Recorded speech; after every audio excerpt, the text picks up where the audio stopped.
Yo, welcome back to the L.O.C.S Lounge with your boy, your host, Tim Nicholas. I am super excited because tonight I'm here in Baltimore, Maryland, my hometown, the city that raised me. Man, we gonna have a dope show tonight because I'm sitting here with Black Excellence, some fellas from the neighborhood and the community. Man, we gonna really chop it up with them tonight. So tonight we got a great show on tap, a couple of newcomers like we mentioned. So I'm gonna first start off with my boy, James Brown. He is a, dope guy, man. He is a real estate investor. He's also a master barber right here in Baltimore, Maryland. What's up, my guy? How you feeling, bro? What's up, man? Good to see you, man. Appreciate you having me on here, man. Yes, like you sir. Said. How you doing, Mr. James? I'm pretty good, man. Like I said, I appreciate you having me. You know what I mean? I'm James Brown, you know. Hey, man, that's a dope name. The Godfather of Soul over here. Soul, not soul, but soul. Hey, man, soul indeed. It's definitely one of the coolest cats I've known. Man, I've known you for at least over 20 years, man. Yeah, we was young, wasn't we? We was coming. You was still in school. Yeah, when I was cutting you. You know what I mean? Yeah. It was crazy because I remember meeting you. I was a freshman. I think you was a junior, I think. Yeah, you know what I mean? And you was one of the first dudes that cut my hair, man. Like, man, you was one of the coldest even as a young buck out here. Tim always was a cool dude. Always was on his grind, man. And one thing I always did was respect him. You know what I mean? Always stand up guy, yo. So I appreciate that. Yeah, definitely. You know what I mean? Appreciate that, man. Much love to you, brother. Always. Man, for real, man. So, you know, we got my boy James here, man. But we also got another newcomer to the show. He's really affiliated with James in the real estate community, as well as other ventures here in the community as well. So I'd like to also introduce you to my boy, Kevin Alexander. How you doing, man? I'm good. My guy. See, I can't leave him hanging like this. What's up, Kevin, man? How you doing, man? It's all good. Man, it's definitely great to have you on the show. And man, appreciate you for real, man. And you know, also about Kevin, we also want to let you know he's not only a real estate investor, but he's a mortgage broker out here in the community in the state of Maryland. So if you want to get any type of information about real estate, about mortgage broking, about barbering, about, man, how to start your business, James and Kevin are two of the dopest cats you can definitely find out here that's going to give you some information. So we'll get their Twitter handles, their information at the end, but we definitely going to chop it up tonight, man, because we got some good topics on tap, man. Yes, sir. Let's get it. All right, so I'm going to just jump right into this, right? When I was 12 years old, excuse me, my first job was in a barbershop. So that's why this premise of the show is real dope to me, because I get to connect with brothers like James in the community, because they get to be conduits to the community, right? And so what I'm gonna do is I'm gonna start off with you, man. I'm gonna ask you, you know, what was it like going into the barbershop the first time you went in there? Oh, as a youngin'? Yeah. You know, as a youngin', you know, the barbershop was cool. Of course, you wanted the guy who seemed like the coolest guy in the shop to cut your hair, you know what I mean? Yep. And back in the day, I can remember I went to a guy named Mr. Magic, cut down Emerson Village Shopping Center. You know what I mean? Mr. Magic, old dude. Yeah, but he was still real skilled, you know. And I used to get the designs with the high tie fade back when I was a guy. So he was real slick with that, and I liked it with my rat tail. I had a rat tail. Oh, you had a rat tail too? Yeah. You had all the styles, And I was disappointed when I had to get that cut off. I'm gonna be honest with you, but yeah, you know, as a kid, my aunt back then would take us to the barbershop, and you know, well, not my aunt. She like my aunt, but she's really my cousin. But I call her my aunt because that's how close we was. But yeah, she would take us to the barbershop, and it was everything to get cut by Mr. Magic. You know what I mean? Mr. Magic, man. I'm sure it made you feel 10 times better about yourself, because even though you had the high top fade, the rag tail. I mean, my man had every style out back in the day, man. One haircut. On one haircut, my man was killing it. You know what I mean? Yeah. Like, for real, man. But even just having those experiences, man, like, you know, I think, how did that experience shape you into becoming a barber, though? It always intrigued me, you know what I mean, just the saying something from before and after, you know what I mean? Just saying something coming to wishing that you working on. So it's like, as I was growing up, I used to be like, I could do that. When he cut my hair, I'm feeling him go around my head, like, I could do that. So when I was young, I'm in 6th grade, 7th grade, some of my best friends, I take my stepfather clippers. Hey, bro, let me shape you up.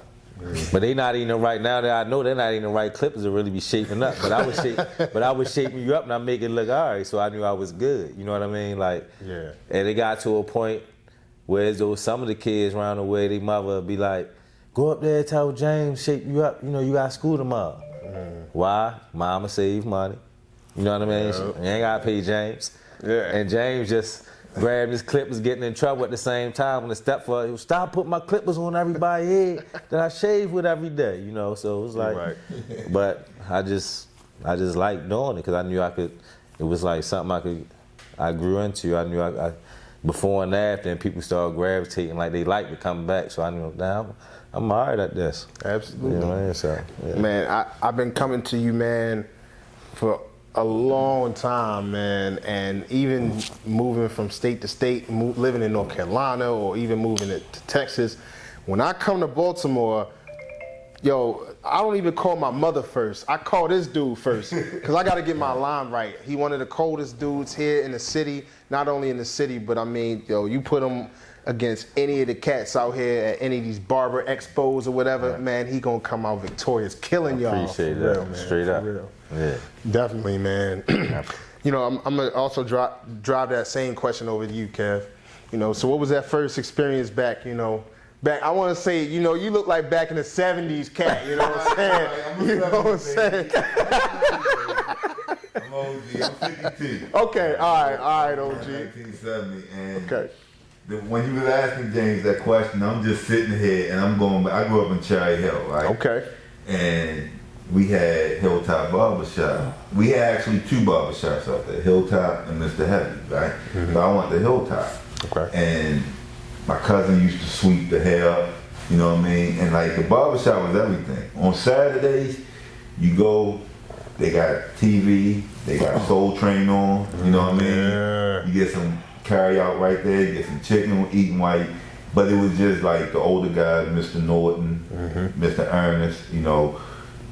It was like the barbershop, you know what I mean, movie. You know what I mean? They dropped a lot of knowledge on us. You know, that was like people would come in and play their numbers. You know what I mean? Yeah, absolutely. So that was like the hub. You know, that was like our Facebook, our social media. You know, and just sitting there, you felt kind of honored. You know, it was like men talking about sports, talking about everything. You know, and that was like the barbershop going up to me was just like I couldn't wait to get my hair cut. You know, and when I became a father, it was important to me to take my kids to take my son to get their hair cut and everything, and you know. But one thing, barbering is like you loyal to your barber, right? Absolutely. So when you talking about when you come home, James, I had a couple of different barbers. I just get a bald head, right? Yeah. But when I get out the chair, I feel like, yo, I'm about to make $1 million. You know what I mean? That's how they supposed to make floating. it. It's like you Superman. You know what I mean? So the barbershop is a cornerstone in the black community. Yes. You know, you got everything there, and I think that's where we gotta. That's like the females, the hair salon, and all that good stuff. So I love the barbershop. It's cool. I do too, man. Yeah. It's like you say, it's a cornerstone of the community. Right. It's definitely a spot where a man can take off all them hats as a father, as a worker, somebody who the breadwinner of the family, and all that stuff. Networking too. You know what I mean? So I'm gonna keep it on you. Just from today, you know, you're a '70s baby. You know what I'm saying? So shout out to the '70s babies out here. We '80s babies up in here, so we not too far behind. Right. But compared to the barbershop situation, the barbershop experience back in the day, do you feel as though whenever you go into a barbershop, do you think as though like it still has the same impact on the younger generation as it did with us? It can, right? And from a standpoint of, and sometimes when I'm sitting up here, I hear them talking, you know, they drop little nuggets on the young guys and everything. So yeah, but what it is now is so much outside of that. My mother knew the barbers, you know what I mean? She was friends with them, right? And so when Mr. Ernest said something, when Mr. Norton said something, I took it as gospel, right? Nowadays, your parents, they don't interact like they used to, you know, so it's more of a fact. If James drops some knowledge on the young kids, a parent might get offended, you know what I mean? So we can't talk to them as men like we used to. Like they would talk to us about, okay, you're a boy now, but you're gonna grow into becoming a man. They was like male role models. And nowadays, a lot of that is lost. You know what I mean? And it's not just in the barbershop, but across the board. So when they do come into the barbershop, and you do have some guys dropping knowledge on them, a lot of them youngins don't want to listen. You know what I mean? Yeah, I agree with you on that. Yeah, you definitely hit on something. Well, society is trying to eradicate the black man altogether. Right. When you look at different artists, rap artists, like, no disrespect to his music, but Lil Nas X dressed in dresses and things like that, right? Right. You tend to see how they trying to eradicate the masculinity of the black man in its entirety, right. In so many different ways. So a lot of these kids, they're not gonna really respect the black man because they confused now. What does a black man really look like in this day and age? Right. No. And I mean, what a black man look like is, like you say, is what you raising your kids to tell them what they look like. Because society, you don't really, is not telling you what they look like. You put men in dresses. Like you said with Nas X, you even had his family back them talking about, well, look at the money that he bringing in. You know what I mean? So it's like, I mean, they got him on Nickelodeon. They got him with the Sesame Street. All the stuff that the little kids watching coming up. So it's like they not really knowing what's right, what's wrong. You know what I'm saying? And I'm not here to say whatever somebody choose is right or wrong. I'm just saying, like, but you know what? As a black man, that's not right. You know what I mean? Absolutely. That's what I'm saying. So it's like you just gotta monitor and really show your kids by example and monitor what they doing, because it's in the cartoons now. You think they watching cartoons, but you see what's really going on in the cartoons. You know what I mean? Mm-hmm. You see how they trying to portray it and make it okay through the cartoons. And at a young age, like, yeah, you saying like it's trying to make it like everyday life when that's not really what it's supposed to be. You know? And it real quick, right? Mm-hmm. I grew up. I had a gay uncle during the. And in the 70s in Cherry Hill, but my gay uncle carried himself like a man. You feel me? It wasn't no, and what you do as far as your sexuality and all that might not be my thing, but that's your thing, right? But at the end of the day, you a man.